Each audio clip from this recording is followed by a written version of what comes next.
Thank you very much, Pat. I'm very glad to be here. I will not curse. Lessons from Irish Water for Politics and Governance. This is not an academic issue.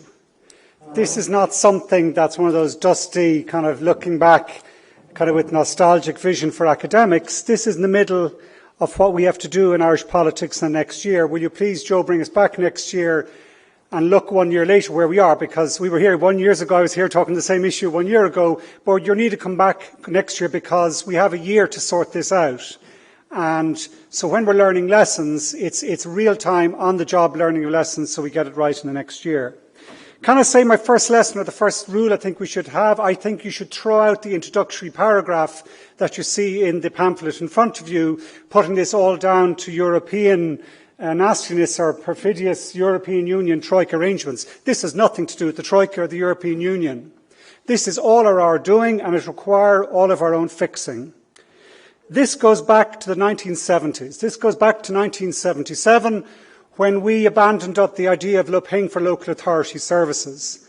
I had the great privilege, I was canvassing in my great constituency of Dublin Bay South this summer, I had the great privilege of meeting Martin O'Donoghue at the door. I hope he will not mind. I hope to God he's not watching Martin online. But I'm a Chuck the Dála, I'm a messenger. The messenger from Martin was as follows.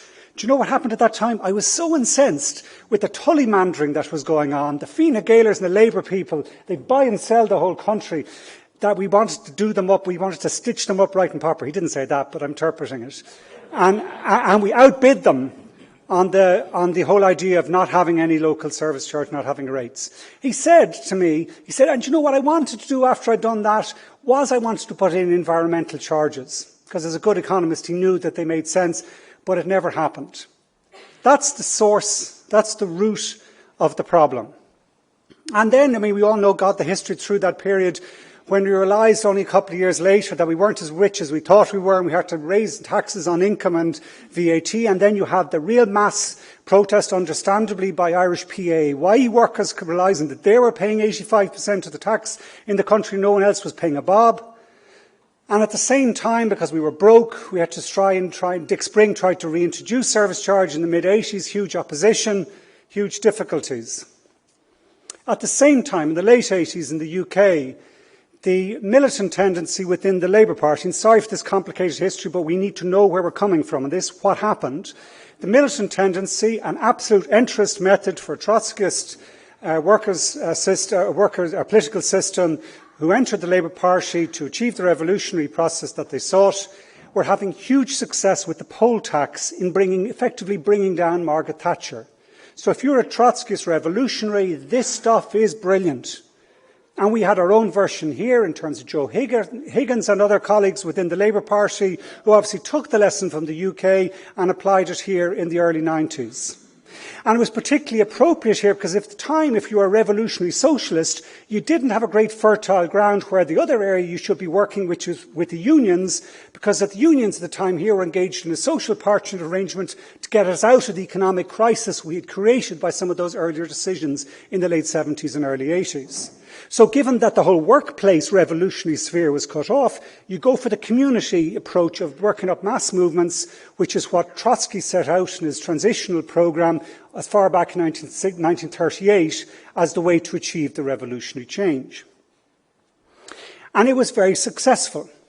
It reached its pinnacle, I suppose, in that moment when Joe Higgins just missed taking out Brian Lenihan Jr., God bless him, when he got elected in 1996. But Labour at the time, Brendan Howlin, knowing that every Dáil seat matters, and this was a serious threat to their electoral prospects, backtracked on the idea of putting in local water charges as part of the balancing everyone recognised we needed in the Irish tax system, and Fianna Fáil followed suit once they got into office in early 97 and abolished them. I was reading Cliff Taylor at the weekend saying, giving out about new politics at the moment, how weak it is. This is nothing new. This is something we did in the late 70s, in the late 90s, and even at the height of kind of popular government in the early 2000s when we were throwing money around like snuff at a wake. We again copper-fastened it into the European directives to say we don't do water charges here because it's not politically popular. It's not. We don't want to lose the votes.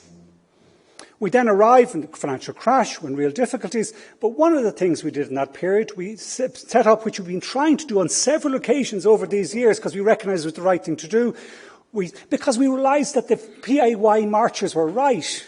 You don't put all your tax on workers, you try and spread it out so you get a more balanced, even economic system. So we set up the Tax Commission in 2008, and one of the commitments, we said to them, broaden the tax base out, can we? How do we do it well? And give some indicators towards efficient use of resources in our society. So they came back with recommendations on carbon tax, on site value tax, and on water tax, among other things. And ultimately bring money back to local government, undo the big mistake we made back in 1977. So this was nothing to do with the European Union. This came from the internal Irish political and public service system, trying to look at the lessons of the mistakes we had made and say, OK, how do we start getting it right? We were in government at the time, we had a certain amount of power and leverage because of the financial crisis, and we were sticking with what had to be done. So we negotiated with Fianna Fáil in the revised programme for government in 2009 for water charges to be introduced. It's in black and white, before the Troika was anywhere near the country. And there wasn't a pip out of Fianna Fáil, because they realised it makes sense. Fair play to Brian Lenihan and Brian Cowan. But anyway, we fall before it can be introduced. Fine Gael and Labour come in. Fine Gael and Labour had agreed to the arrangements for water charges before the election, in my mind. New Era was done as a done deal before it was put to the people, before the election. And the deal was that Bord Gáis would get the water assets, they would sell the energy assets, Union would get the ESOP money, Fine Gael would get their market solution, everyone would be happy. They were too cocky. That's why they forced it through without a proper debate in the Dáil. They had it all sorted out in their own minds, this is the way they were going to do it, and they rushed it. And that's the problem. I'm sure the speakers will hear tonight about the mistakes of what happened in terms of the politics over the last 5 years. I won't go into that. But I just want to bring it back to where we are today, because that's the important thing. And where we are today is to try to solve this problem. It's been agreed between Fianna Fáil and Fine Gael. Am I speaking too loud or too? No. Am I spitting at it? No, too tall. As part of the arrangement to try and get this 30-second Dáil working, and in fairness, we're trying, all of us, there was a way of dealing it, parking with it. Get a commission established, which is up and running now. Let it work for 5 months and come back with recommendations as to how we might do it. It's likely they're going to go back to say, follow the engineering and look and explain how you're going to pay for it, not all just by lumping it on PAYE or tax or the general tax system. But let's see, let's keep an open mind as to what they come back with. But then an Oireachtas committee has to pick up their recommendations and has to bring that to the wider Oireachtas, hopefully to get agreement by this time next year, or before this time next year. So let's see what happens this time next year, see if it's done in that time. The difficulty is, can I give you my sense of the maths? Because maths and politics, Pat was laughing at my figures on my speech here, but you do occasionally have to do simple maths. There are 50 Fine Gael TDs who are more than likely to vote in favour of some sort of charging system if that's what the Commission propose. There are 7 Labour TDs who will probably do something the exact same, even though back in the past, because of that difficulty they had with their own militant tendency, they always said that they didn't want it. They've changed their mind now and they've said they will vote for it. There are some 8 rural TDs who will also vote for such a change because they represent constituencies where most people are paying for their water anyway, and they see it would be rather unfair if they continue to have to pay their system while the rest of the country didn't. There are also some 8 independents or Independence Alliance, a variety of speculative independents and government ministers who will vote for it because they are in government or because they do similarly believe that they should be paying for their water. Even Shane Ross paid his water bill, I was glad to see, from his tweets earlier on this year. And there will be 2 Greens, because we believe it is actually a fundamental, it's the right approach, that the precious natural resource, if you don't have some sort of price on it, you waste it. It is something that we need to look after. We need to look after nature, and we have to integrate looking after nature into our whole economic approach. That gives you 75 TDs. But 75 TDs in a Dáil of 158 is not going to carry the day. So what's the other side of the possible numbers equation? It's still led, this whole water charges issue, by the Socialist Party, the AAA, People Before Profit. And for them, it is a very strong issue. It's the perfect issue because they're, as I read, they don't believe in the state. They think that what happened from 1917 onwards was a counter-revolutionary movement which stymied the original intention of James Connolly and others, and that the state itself needs to be brought down. They may disagree with me. Joe, I think we should have the Socialist Party here to argue the debate, to have a debate. I'd like to hear from Paul Murphy in real detail what the plan is after the revolution. What the plan is.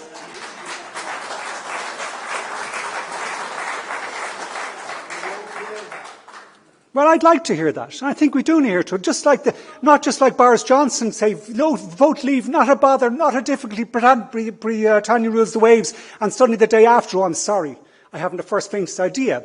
I'd like to know what is it that was meant to take place when we replace the Dáil and we have all these movements, people organising in some way to come to decisions, and we tell the rest of the world, sorry, Ireland is going in a completely different direction. But so for the Socialist Party, they are still leading it.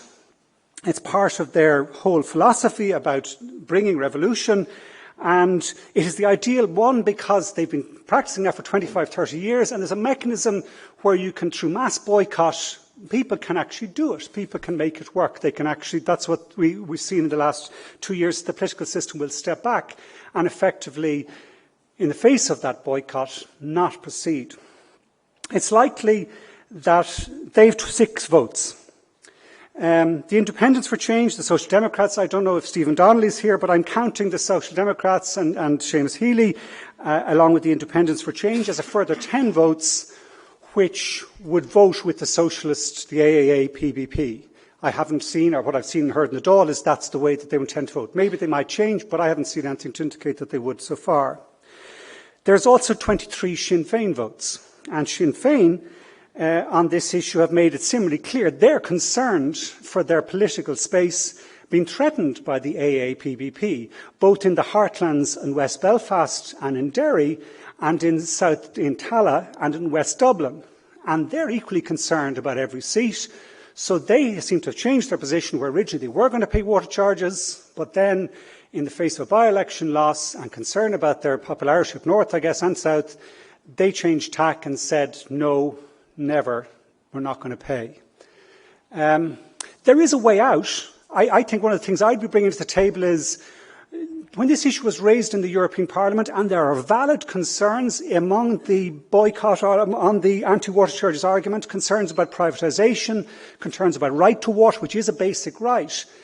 In response to those concerns, I would raise up the motion that was presented in the European Parliament in response to a petition from 1.9 million people about the right to water, where the Parliament, with one voice, gave an answer to it in what's the approach we should take to the use and management of water charges. It was a brilliant document. The chief rapporteur on it was Lynn Boylan, the Sinn Féin MEP, who also has an understanding of environmental issues. That's the background she comes from.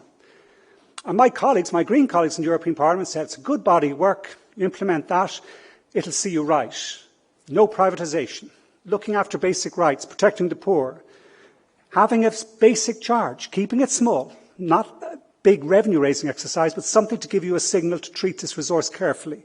And recognising that the European Union, for all the failings it has, its overemphasis on competition in recent years, it did deliver for us the Water Framework Directive, the Groundwater Directive, the Drinking Water Directive, the Urban Wastewater Directive.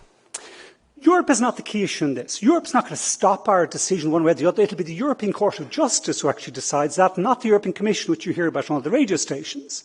So it's up to the Court of Justice. We are up in front of the European Court of Justice for infringing every one of those other directives. Urban wastewater, we mix our sewage with our stormwater. Urban drinking water framework, talk to people here in Roscommon and elsewhere where we failed people on that. So we are already in difficulty with the Court of Justice, not the Commission, on some of those issues. But there was a recognition in that report that the underlying legislation that Europe has provided for us is good social environmental legislation that we ignore at our peril. It's in our interest to adopt it. Forget about seeing Europe as the referee or as the punitive person in this whole process. So, will Sinn Féin pick that up? Or will they be more concerned about covering themselves against the Socialist Party, Who knows? But they have 23 votes. That gives you a total of 39 on the other side of the equation, which raises the question, what will Fianna Fáil do? Fianna Fáil have 43 votes. If you add Fianna Fáil to 39, you have 82. And that carries the day. And that's how our democracy works. So what will Fianna Fáil decide? Barry Kahn said here last year that they were getting the whiteboard out and they're putting their thinking caps on and they're coming up with their best policy. And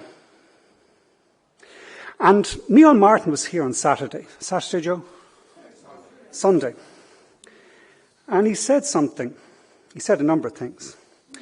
He said, the triumph of constitutional republican on this island is an answer to anyone who doubts whether democratic politics can meet great challenges.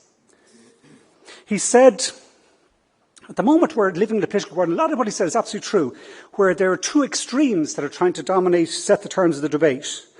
On the one hand, there are those who are kind of fighting against the elite, putting the blame on someone else, saying that those other people, the elite, are the obstacles to us making progress, and that they're not in the business of tough choices and credible alternatives. They are offering easy solutions on one side. And on the other side, he says that those who are effectively sticking with the status quo. The most common response, he says, has been to seek a quick return to business as usual. In fact, crisis has been presented as one-off distortions to be overcome rather than signalling substantive change which might be adapted to. And Micheál goes on to say later in his speech, he says, reform is not an option, it's an absolute requirement if we want to begin to reconnect with the people and show them that their interests are the driving force behind politics. Well, I'd have to say to you, my assessment of what's actually happening within Fianna Fáil, and they may well prove me wrong, but what's happened in the last year, rather than the centre holding and actually standing up for the state, at a critical time when we were just about winning the public over and people were starting to pay, they shafted the state by actually saying no.